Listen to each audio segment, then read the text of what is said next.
ગોપ ગુંથણ, જેને સોળંગા રાસ પણ કહેવામાં આવે છે. તો સોળંગા રાસ કોઈ પુસ્તકમાં લખેલું હોય, કોઈ પુસ્તકની અંદર ગોપ ગુંથણ લખેલું હોય, કોઈ પુસ્તકમાં બંને લખેલું હોય, તો આ બધું એક જ છે. તો ગોપ ગુંથણ રાસ તમે કહો, અથવા તો ગોપ ગુંથણ નૃત્ય કહો, અથવા તો સોળંગા રાસ કહો, આ બધી વસ્તુ એક જ છે. ઓકે, હવે ગોપ ગુંથણ. તો ગોપ ગુંથણનો સૌથી પહેલા તો વિડીયો જોઈશું, જેથી આપણને આઈડિયા આવે, અને એના પછી આપણે ડિટેલ્સમાં વાત કરીએ. ચલો, તો સૌથી પહેલા હું તમને વિડીયો બતાવું. ચલો, તો વિડીયો હું પ્લે કરું છું, તમે ધ્યાનથી જોજો. ઓકે, તો આ નૃત્યની અંદર તમે જોઈ શકો છો કે એક થાંભલો છે. આ થાંભલાના ઉપર એક કડી છે. કડી એટલે કે એક દોરી બાંધવાની તમે કહી શકો કડી છે. ત્યાં શું કરવામાં આવ્યું છે કે અહીંયા જે પરફોર્મ કરે છે, જે ગોપ ગુંથણ કરે છે, એકચ્યુઅલી જે ગોપ ગુંથણ છે ને એ પુરુષો દ્વારા જ પરફોર્મ કરવામાં આવતું હતું, પરંતુ અત્યારે સ્ત્રીઓ પણ આની અંદર ભાગ લે છે. બાકી જે ઓરિજિનલ છે, જે પરંપરાગત કરવામાં આવતું હતું, એ પુરુષો દ્વારા કરવામાં આવતું હતું, પરંતુ અત્યારે સ્ત્રીઓ દ્વારા પણ પરફોર્મ કરવામાં આવે છે. આ ગોપ ગુંથણની અંદર દોરી હોય છે. જે જેટલા પણ ડાન્સ કરતા હોય છે, એમના હાથમાં એક એક દોરી આપવામાં આવે છે. હવે એ શું કરે છે, ધ્યાનથી તમે જોશો કે એ ગોળ ગોળ ફરે છે. પોતાના હાથમાં દોરી લઈને એ ગોળ ગોળ ફરે છે. અને અહીંયા ધ્યાનથી જોશો ને, તો અહીંયા આ ગોપ ગુંથણ એટલે કે અહીંયા એક ડિઝાઇન બનતી જાય છે. એટલે કે જેમ આપણે ચોટલી વાળીએ ને, એ રીતના અહીંયા એક ડિઝાઇન છે, એ બનતી જાય છે. એ તમે ધ્યાનથી જોઈ શકો છો. તો એ ડિઝાઇન બનતી જાય છે, તો એને બાંધવામાં આવે. પછી આ જ રીતના ડાન્સ કરતા કરતા એને ઉકેલવામાં આવે. તો આવું એક સરસ મજાનું ડાન્સ છે, જેને શું કહેવામાં આવે છે, ગોપ ગુંથણ કહેવામાં આવે છે. એ ધ્યાનથી જોઈ શકો છો. આવું કંઈક હોય છે ગોપ ગુંથણ. ક્લિયર?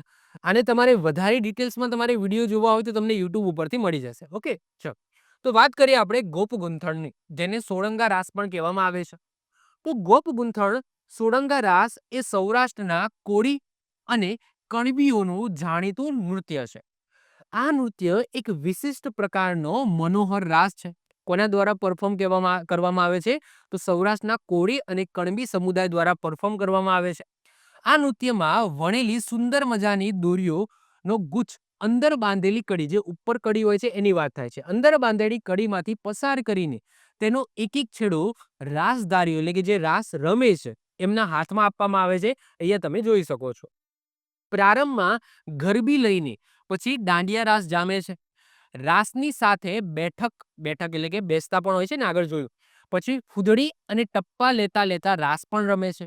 તેની સાથે સાથે રંગીન દોરીની મનોહર ગૂંથણી ગૂંથાતી જાય છે. જે રીતના એ ગોળ ગોળ ફરે છે, બેસે છે, કૂદે છે, ફૂંદડી ફરે છે, અને ગોળ ગોળ ફરે તો ઉપર જે દોરી બાંધેલી છે ત્યાં અહીંયા ગૂંથણી છે એ ગૂંથાતી જાય છે. અને એના પછી ગૂંથણી પૂરી થઈ જાય. ઓકે, ધીમે ધીમે નીચે આવશે. ગૂંથણી પૂરી થઈ જાય પછી અવળા ચલન એટલે કે આમ પડતા હતા, હવે આમ પડશે. એનાથી શું થશે? તો એનાથી જે ગૂંથણી બંધાઈ હતી એ ધીમે ધીમે ખુલશે. તો અવળા ચલનથી રાસની રમઝટ સાથે દોરીની જે ગૂંથણી છે એ ઉકેલવામાં આવે છે. આ રાસમાં કોળીઓની છટા, તરલતા અને વીજળીના વેગ આપણું મન મોહી લે છે. આ નૃત્ય પુરુષો કરે છે, જો કે હવે સ્ત્રીઓ પણ આની અંદર ભાગ લે છે. બાકી જે મુખ્ય હતું, જે પરંપરાગત હતું, એ પુરુષો દ્વારા આ રીતના પરફોર્મ કરવામાં આવતું હતું. આઈ હોપ સો ડિટેલ્સથી તમને આઈડિયા આવી ગયો હશે કે આ નૃત્ય છે એ કઈ રીતના પરફોર્મ કરવામાં આવે છે. અહીંયા મેં તમને વિડીયો પણ બતાવી દીધો, તો આ વિડીયોથી પણ તમને આઈડિયા આવી જાય કે આ જે નૃત્ય છે એ કઈ રીતના પરફોર્મ કરવામાં આવે છે. ક્લિયર છે? આવી જ રીતના ઓછા સમયની અંદર મહત્વપૂર્ણ નોલેજ મેળવવા માટે અને મને સપોર્ટ કરવા માટે આજે જ આપણી યુટ્યુબ ચેનલ ટીચિંગ કિશન ક્લિપને સબસ્ક્રાઇબ કરો.